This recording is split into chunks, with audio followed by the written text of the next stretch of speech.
Hello दोस्तों, कैसे हैं आप? मुझे मालूम है आप सब स्वस्थ होंगे। मैं सबके परवरदिगार जो आप में और मुझ में हैं उनसे आपके स्वास्थ्य की और सारे जहां और मेरे स्वास्थ्य की कामना करती हूं, और हम ऐसे ही स्वस्थ रहें और मिलजुल कर कुछ आगे व्याकरण की सीरीज़ में आज सीखते हैं। कल मैंने जुपिटर प्रथम भाव में कुछ विशेष अवस्थाओं में बताया था, और जिसने वो वीडियो ना देखा हो प्लीज़ वो पिछले वीडियो में जाकर देखें। और देखिए, लाइक एंड सब्सक्राइब करके बेल आइकॉन दबाना ना भूलें। उसकी कारण आपको आने वाले व्याकरण के सभी सीरीज़ के वीडियो मिलने वाले हैं। आज हम बात करेंगे इसमें कि जब जुपिटर प्रथम हाउस में है वो तो ठीक है, लेकिन जब जुपिटर के साथ पहले ही घर में और दो ग्रह हों, और जैसे कि जुपिटर हो और जुपिटर के साथ में एक ग्रह और हो, तो दो ग्रहों का फल क्या हो जाएगा? अकेले बैठे जुपिटर का फल कुछ और होता है, और जब उसके साथ में कोई एक और ग्रह बैठ जाता है तो उसका फल कुछ और होता है। ये हमें थोड़ा सा ध्यान रखना होगा। तो उसको ध्यान में रखते हुए समझो, हम सबसे फर्स्ट टाइम लेते हैं कि बृहस्पति और सूर्य, यानी बृहस्पति और सूर्य दोनों के दोनों, जुपिटर एंड सन, आपके फर्स्ट हाउस में बैठे हैं। ठीक है, जैसे कि ये फर्स्ट हाउस है, आप सबको तो पता ही है, मैंने बताया हुआ है।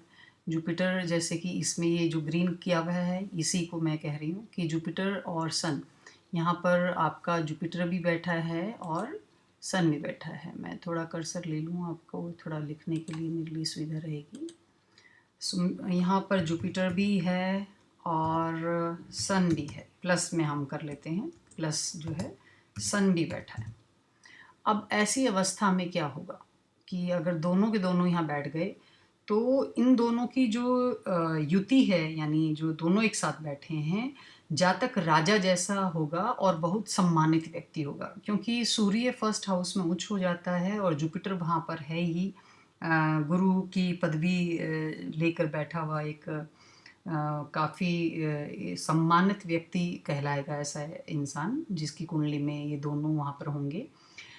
उसकी गृहस्थी सुख में कोई कमी नहीं होगी, और ये पक्का है अगर जुपिटर और सूर्य यहाँ बैठे हैं तो उसको कोई भी लंबी बीमारी से जूझना नहीं पड़ेगा। मतलब जब उसकी मौत होगी तो अचानक से हो गई होगी, और लंबी उम्र के दौरान भी कोई बीमारी से उसको जूझना नहीं पड़ेगा। ये बात यहाँ पर लागू होती, लेकिन बस यहाँ पर एक वही लागू हो जाता है कि इन ग्रहों पर, यानी सूर्य और जुपिटर जो प्रथम भाव में बैठे हैं, इन दोनों प्लेनेट पे किसी भी अशुभ ग्रह की दृष्टि पड़ रही हो तो दोनों का फल जो है मंदा हो जाता है। अब हमारे आगे वाली सीरीज़ में हम किस्मत के ग्रह निकालने की बातें करेंगे। उससे पहले थोड़ा सा हमें ये समझना ज़रूरी है कि प्रथम भाव जो है वो हमें किस तरीके से फल दे रहा है जुपिटर और सूर्य के साथ में। अगर कोई भी अशुभ दृष्टि पड़ रही है, समझिए कि मैं आपको जैसे बताऊं कि समझिए यहाँ पर इस वाले घर में अगर शनि बैठा है, और या राहु बैठा है, और या बुध बैठा है, और या केतु बैठा है, और उनकी दृष्टि जो है यहाँ नहीं जाती है सातवें घर में, ये बात है आपको पता होनी चाहिए। लेकिन जो फर्स्ट हाउस है उसकी दृष्टि यहाँ पर जाती है, और यहाँ पाँचवें और नौवें ये बुनियादी आधार कहलाते हैं। आपको ये भी पता, वैदिक में इसको मूल त्रिकोण कहते हैं। और इनकी जो दृष्टि संबंध अगर बन जाए अशुभ उसका, तो ज़रूर यहाँ के फल जो है खराब, उतने अच्छे नहीं रहते हैं इन दोनों के। और ऐसे मंदे फल को दूर करने के लिए यदि जातक और उसका पिता इकट्ठे रहें तो यह दोष अपने आप दूर हो जाएगा। एक सिंपल सा उपाय है, और अपने पिता की पूरी रिस्पेक्ट करें, उनको माने, तो आपका ये जो है। और इसके अलावा एक और उपाय इसके साथ है कि व्यक्ति को मुफ्त का माल ना तो लेना है और ना ही दान में देना है। तो अदरवाइज़ ये जुपिटर और सूर्य जो प्रथम भाव में है वो अशुभ फल देंगे। और अगर किसी का पिता समझो किसी भी वजह से उससे दूर रहता है, कोई भी वजह हो सकती है, आजकल तो डिवोर्स से लेके पता नहीं कितनी कितनी बातें चली हुई हैं, या वो नहीं हैं ज़मीन पर, तो उस अवस्था में आपको क्या करना है कि पिता का छोड़ा हुआ कोई बिस्तर का कोई सामान हो, चाहे तकिया हो, चाहे चद्दर हो, है ना? चाहे उनकी छोड़ी हुई चारपाई, तो ख़ैर आजकल कहाँ हम यूज़ करते हैं, और वो हो तो वो आप अपने साथ जहाँ भी रहते हैं वहाँ पर रखेंगे, तो आपका ये जो अशुभ फल है ये दूर हो जाएगा। और इसके साथ ही आपको ये भी है कि घर में जो अपना केसर या तो रखें, देखो अगर सोना कायम नहीं रख सकते तो केसर को रखें। सोना या केसर भी इनके जो है शुभ फल को कहीं हद तक दूर कर देंगे। तो ये प्रथम भाव में अगर सूर्य और जुपिटर की युति है। अब सूर्य और जुपिटर के अलावा अगर जुपिटर के साथ मून बैठा है, जुपिटर के साथ यहाँ पर जैसे मैंने आपको बताया, समझो जुपिटर के साथ यहाँ पर मैं लिख ही देती हूँ, यहाँ पर मून बैठा है, मून बैठा है और जुपिटर बैठा है, जुपिटर साथ में बैठा है, तो फिर क्या होगा? मून और जुपिटर, तो ये दोनों का जो युति है ये शुभ असर देता है, खासकर पैसे के लिए। यानी व्यक्ति खुद अपनी कमाई करेगा भी और उस कमाई में बरकत भी बहुत होगी, और उसकी शिक्षा भी काफ़ी ऊंचे दर्जे की होगी। अगर आपको ऐसा लगता है कि भाई शिक्षा उतनी ऊंचे दर्जे की नहीं हो रही है, तो भी ऐसा व्यक्ति में एक ऐसा हुनर होगा कि वो अपनी कमाई आर्थिक क्षेत्र काफ़ी मजबूत रखेगा। और अगर इसके अलावा समझो आपके इसी पहले घर में बृहस्पति जुपिटर के साथ में मंगल बैठा है, मार्स बैठा है। अब मार्स बैठा है तो मार्स जब होगा तो क्या होगा? तो हमें देखना है कि अगर यहाँ पर मार्स बैठा है, ठीक है, मंगल, और प्लस कर लेते हैं, प्लस में जुपिटर बैठा है, तो अब क्या होगा?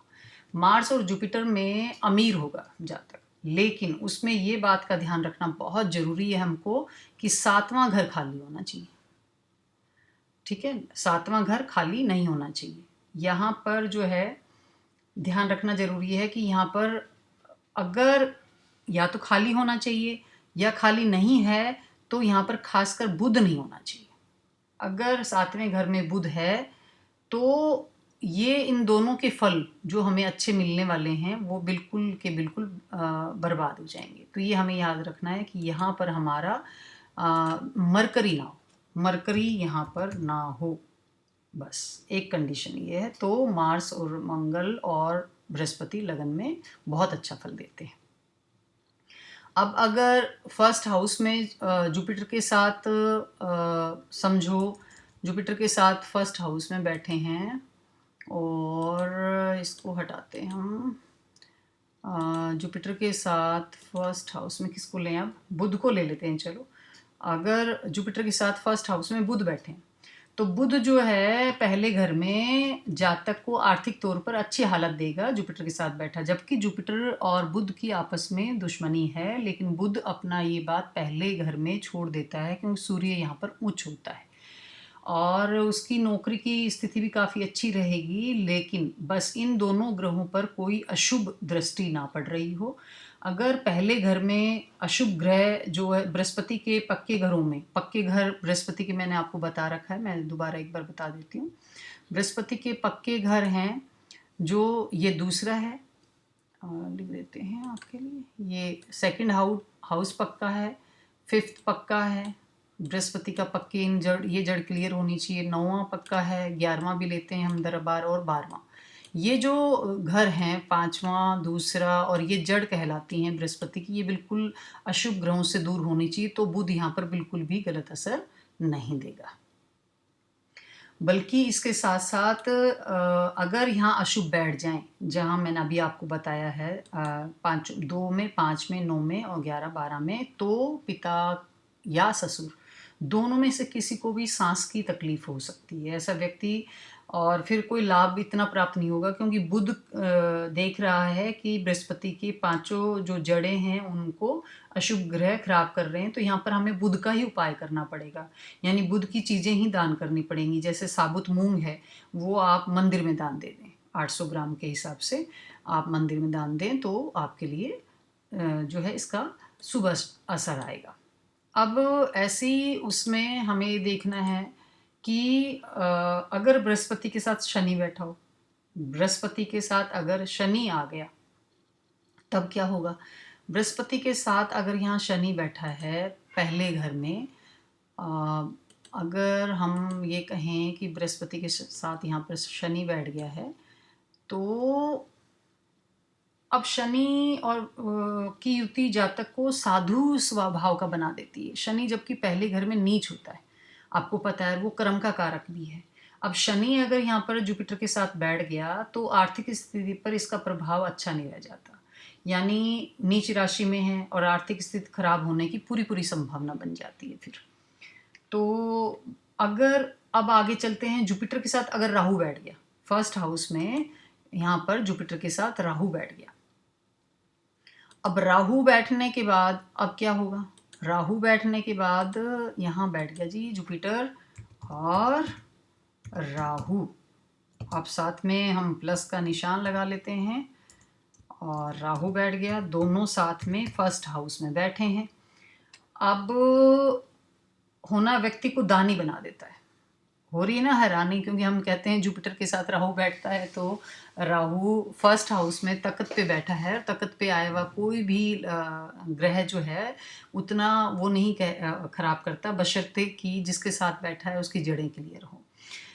और इसमें क्या है कि पैसे की कोई विशेष कमी नहीं होती और उसको दानी स्वभाव का बना देता है, चाहे वो गरीब घर में पैदा हुआ हो फिर भी उसके से कमाई के साधन अच्छे निकल आएंगे। और अगर यहाँ अशुभ है फिर हिसाब किताब मंदा हो जाएगा। कहाँ पर, जो जुपिटर की उम्र होगी उस पर असर करेगा राहु। 16 से 21 साल की उम्र में जातक के पिता को वो दमे की बीमारी दे जाएगा, या जातक के ही जिस्म में किसी न किसी प्रकार की बीमारी उसको सामने आएगी। और कई बार अगर जुपिटर राहु यहाँ बैठे हों तो उसके खुद के परिवार वाले लोग भी जातक के साथ अच्छा व्यवहार नहीं करते, ये एक सामने आता है। अब लास्ट एक रह गया जुपिटर के साथ केतु। अब जुपिटर के साथ अगर यहाँ पर केतु बैठा हो, तो केतु तो आपको पता ही है जुपिटर का चेला है, लेकिन फिर भी जो है इस व्यक्ति को जीवन में यह योग हमेशा आराम देगा। लेकिन कब, जब उसके जड़ में, यहाँ पर जड़ में मेरा मतलब है केतु की जड़, और केतु की जड़ है खाना नंबर 6।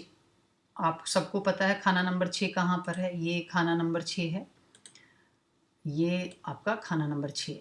ये केतु का जो है घर माना जाता है, बुध के साथ केतु यहाँ पर रहता है, वो पक्का अपना घर कहलाता है उसका। तो यहाँ पर उसकी जड़ जो है क्लियर होंगी तो कोई भी बुरा असर नहीं मिलेगा, तो ये भी हमें ध्यान रखना है।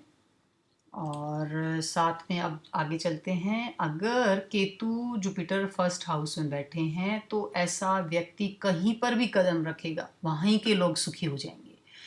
और अगर केतु की जो जड़ मैंने बताई खाना नंबर 6 में चंद्र या मंगल या बृहस्पति की जड़ 2, 5, 9, 12, खासकर 9 और 12 में, 9 और 12 में शुक्र, बुध और राहु दोनों ही ग्रहों का फल नष्ट कर देंगे। दोबारा मैं बोलती हूँ, केतु की जड़ 6 में केतु के दुश्मन यानी चंद्र या मंगल हो, और बृहस्पति की जड़ खासकर 9वें घर में और 12वें घर में यानी उसके दुश्मन हो, शुक्र हो, बुध हो, राहु हो। तो जुपिटर और केतु जो लगन में बैठ के बहुत शुभ फल दे रहे थे, व्यक्ति के कदम ऐसे बना रहे थे कि सबको खुश कर दे, सबको सुखी कर दे, वो उसका नष्ट फल हो जाएगा। अब उसका उपाय क्या है? उसका उपाय है कि अगर ऐसा हो रहा है कि जुपिटर केतु आपके यहाँ बैठा है और वो अशुभ फल दे रहा है, जुपिटर अपनी आशा पर देगा और केतु अपनी आशा पर देगा। ये मैं पिछली वीडियो में बता चुकी हूँ, जुपिटर की आशा क्या है, केतु की आशा क्या है। प्लीज़ पिछले वीडियो में जाकर आप ज़रूर उसको देखें ताकि आपको ये सब चीज़ें क्लियर हो जाएं। तो ऐसी हालात में आपको धर्म स्थान में पीले रंग के नींबू देना शुभ फल दे देगा। पीले, बिल्कुल पीले रंग के नींबू होने चाहिए और वो धर्म स्थान में आप दे दें, और वो मात्रा में 3, 5, 7, 9 विषम संख्या में होनी चाहिए। तो आपको यहाँ पर जुपिटर और केतु के जो बुरे असर मिल रहे हैं वो नहीं होंगे। बस अब हमें केतु की जड़ चेक करनी है और जुपिटर की जड़ चेक करनी है। ऐसे ही आपके बाकी ग्रहों के साथ भी आपको करना चाहिए कि उनकी जड़ें चेक करनी चाहिए। कल जो है हम कल की वीडियो जो मैं डाउनलोड करूँगी सॉरी आपके लिए अपलोड करूँगी, वो करना होगा मुझे व्याकरण के आगे वाले हिस्से पर, जिसमें आपका नाबालिग टेवा, अंधा टेवा, धर्मी टेवा और ये 2-3 चीज़ लेके चलेंगे, जन्मदिन के ग्रह और वक्त ग्रह आपको क्या फल देते हैं और उसके कैसे क्या उपाय हो सकते हैं। इसी बात के साथ प्लीज़ मैं आपसे फिर रिक्वेस्ट करती हूँ कि अगर आपको ये मेरे पोस्ट किए वीडियो अच्छे लगते हैं तो इसको लाइक करें, सब्सक्राइब करें और बेल आइकॉन को दबाना ना भूलें, ताकि मेरी हौसला अफ़ज़ाई होती रहे और मैं आगे आपके लिए और कंटेंट अच्छे लेके आऊँ और उससे आपको भी कुछ अच्छा सीखने को मिले और मुझे भी सिखाने में आनंद आए, ताकि हमारा ये जो रिश्ता सीखने सिखाने की प्रक्रिया का है ये यूं ही बना रहे। और कहते हैं कि आप स्वस्थ रहें, मस्त रहें और आगे की जो लाइफ है उसमें आप बहुत अच्छी जो है लाल किताब के अनुसार अपनी जन्म कुंडली को देख पाएँ और इसकी निशानियाँ पहचान कर पाएँ और हमारा ये कारवां और बढ़ता चला जाए और हम और सटीकता की तरीके से वो कर पाएँ। तो व्याकरण का ये वाला पोर्शन जो है आगे की सीरीज़ में चलता रहेगा, जहाँ पर हम बुध का भेद भी निकालना सीखेंगे, धोखे का ग्रह भी निकालना सीखेंगे, आपका ताकत का पैमाना भी सीखेंगे और काफ़ी चीज़ आने वाली हैं। तो अगर आप मेरे साथ बने रहेंगे तो आप सीख जाएँगे।